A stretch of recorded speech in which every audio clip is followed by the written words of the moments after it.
and kind of tell us about your job here?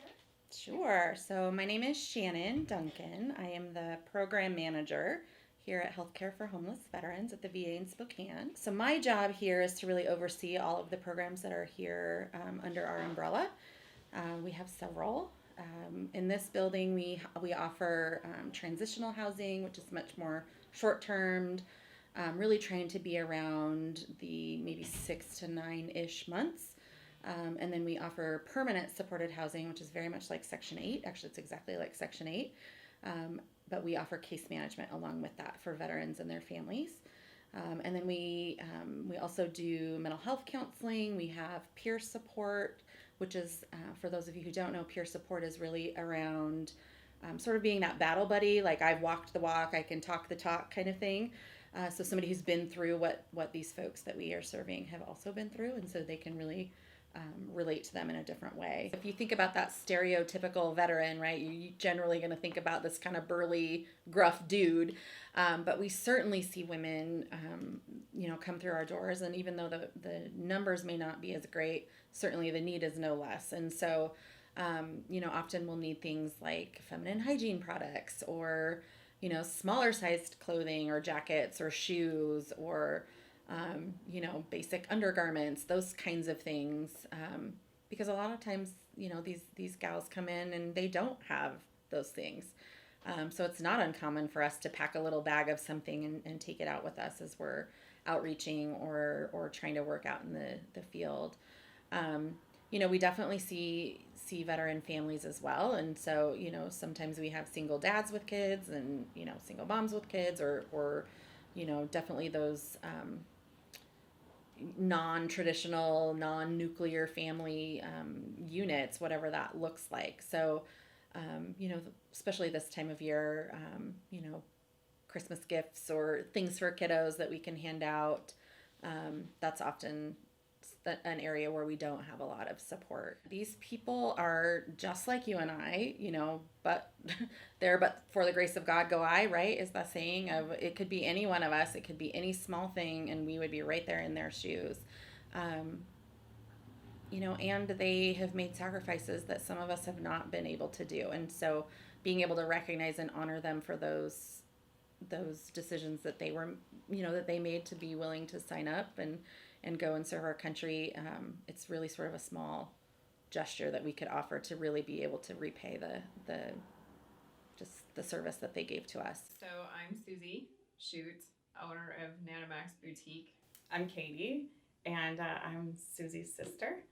And I work here at Healthcare for Homeless Veterans. I'm a clinical mental health counselor, and my role here is as a case manager. Suze came to me one day and said, I really want to do something special and I want to give back, but I want to do it in a way that everyone can participate and feel what it feels like to give back to the community. Instead of just donating money, which you don't get to see, the results of, what the effect is. And not to mention, if we just donate a check and we just send a check to the VA, which we do send money to other charities, but our employees, our staff don't get to see or participate in any of that because it's mainly just something that Jeremy and I do.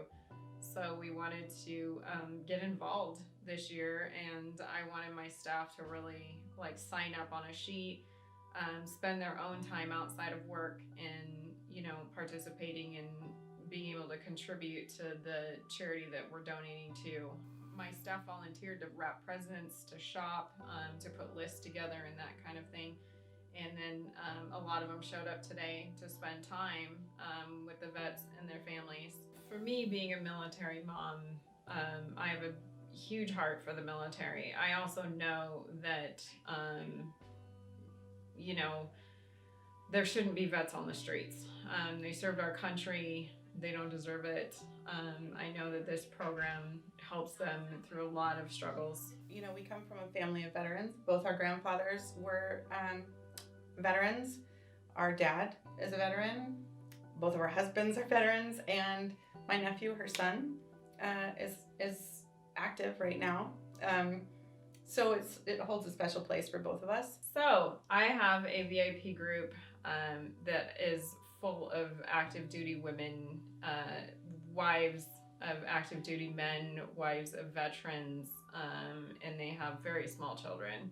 And I have a big heart for this community of women in our Facebook VIP group because they love to share, when they buy one of our outfits and they wear it when their husbands come home from deployment, and they'll share like their children and the embrace and all of that.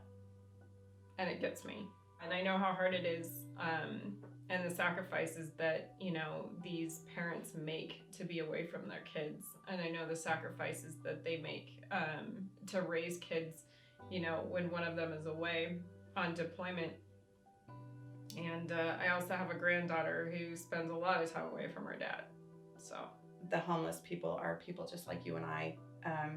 I think they have a bad reputation, and sometimes they look scary because they're dirty or, have mental health issues that can be intimidating to walk up to, or substance abuse, or, it could be anything. But please, treat them like normal people. They appreciate hellos. They appreciate eye contact. Whether you have money for someone begging on the corner or not, it's okay to make eye contact and wave without giving them something out of your pocket, I would say that I hear most out of my, out of everyone here in the office, just not my own caseload, but I think that I hear most often that I don't feel human. My name is William Winkler. I served in the United States Navy. As I got out of the military, I started drinking, and I had some problems that I haven't filed against the Navy about. But so I went on a run and did a lot of bad things. Got arrested, and then found the VA, the Second Avenue people, and then they started helping me. I messed up a couple times there, and now I'm on track. Have a child, have a house. Been there over a year. Got an apartment. It's in the house, and just things are great. You want first and last? No, I'll just be my first name. First name's Cody. Okay, and the branches, I served in 2 branches. Wow. So I was in Air Force first and the Army second. I mean, I'm not here in this facility because, the transition's been easy. Mm-hmm. The transition's definitely a little bit of a challenge, especially when you add injury to that, and then, you're so goal oriented, and this is what's going to drive you, and that's your motivation, and then all of a sudden it's gone. Yeah. In a split second. So, Jade and Anista, Operation Desert Storm, I think was a Storm or Shield. I forget which one's first. But anyway, that during the Air Force back in 91 to 95, I was a CogNav tech. I worked avionics on C-5 aircrafts. I re-enlisted in the Army back in 2007. And now how I can say that is because I'm transgendered. And before this beautiful thing sitting before you, I lived a life as a man. Back when I was in, it was before Don't Ask, Don't Tell. Of course. You weren't even allowed to be a homosexual or a lesbian or anything like that in the military. So even if you were, you couldn't say anything. Right. And if they caught you being one, they would kick you out. So my experience, of course, people like me, we've had to hide our entire lives pretty much. We just had to hide who we are because the stigma of who we are. You can get beat down, raped, murdered, just anything just for being who you are, not because you did something to them. And, each person in the military is out there fighting for each and every single person in this country, not just for the rich people, not just for the politicians, not just for the corporations that make a bunch of money. We're fighting for the poor people in the streets, the other veterans that are homeless, dying on the streets because there's no home. We're out there fighting for them too. So it's just, we're out there fighting for everyone's rights, not just for this privileged few. Mm-hmm. Yeah. And so I think that if I'm going to be out there risking my life, then I should be able to live my life as authentically as possible. Does it feel like a family around here for you then? Yes, it does, very much so. That's so cool. Yeah. It's more than just a program. Yes, exactly. So the struggles within the VA. I mean, obviously, and you kind of have to stick to it. and be persistent. And part of getting tapped into the VA is kind of self-awareness or self-identification. Hey, there's something going on.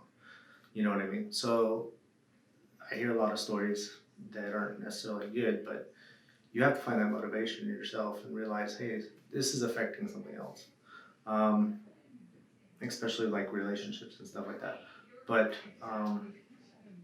I've been in a lot of programs, and that's helped a lot, I would say. This one in particular, I think, is nice. It's nice being in a new facility. It's, and I see a lot of good things coming from here as far as this program in particular. Yeah. I've been homeless several times, and I've met a lot of homeless people, and a lot of homeless veterans. William Raymond Winkler, we call him Billy Ray. I have an older child. For some reason, there's a stigma of veterans. People don't really like to hire them. They'll think they've got PTSD or TBI, traumatic brain injury, and they don't want to get hired. So they always end up on the streets, and with that becomes isolation, more anxiety, panic, substance abuse. A lot of people turn to sex work to try to get by, and there's just no way to live. And without having stable housing, how are you going to go find a job? How are you going to take care of yourself? When I find other homeless people on the streets that are veterans, I tell them where to go. I said, go there right now. They may not have a room right now, but they'll get you a room.